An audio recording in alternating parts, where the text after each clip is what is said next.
Ja som minulé po natáčaní došiel domov a som veľmi rozmýšľal, že... Teba?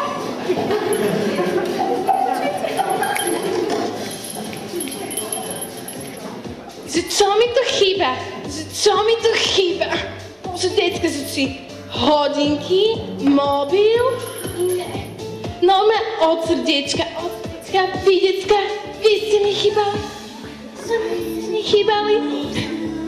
Takže decka, dobre, ideme hádať slovička, čiže 2 slovička. Poznáte? Karantová hranica je 10 000 korun.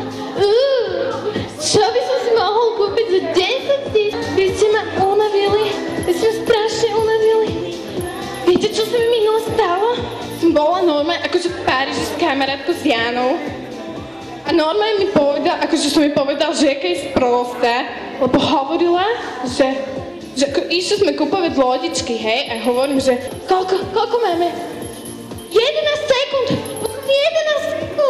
Takže decka, volajte, aj keď večer, ja viem, že večer, ale volajte, obleďte sa vám.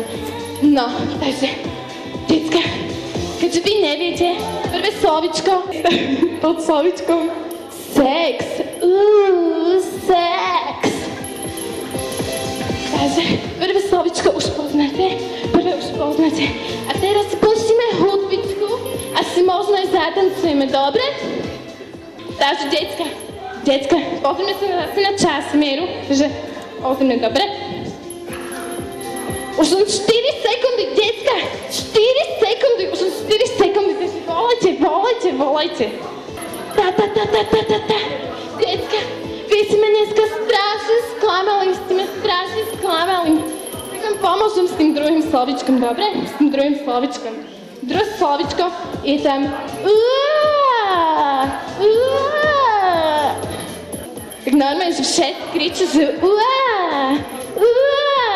no dneska ja si idem oslavovať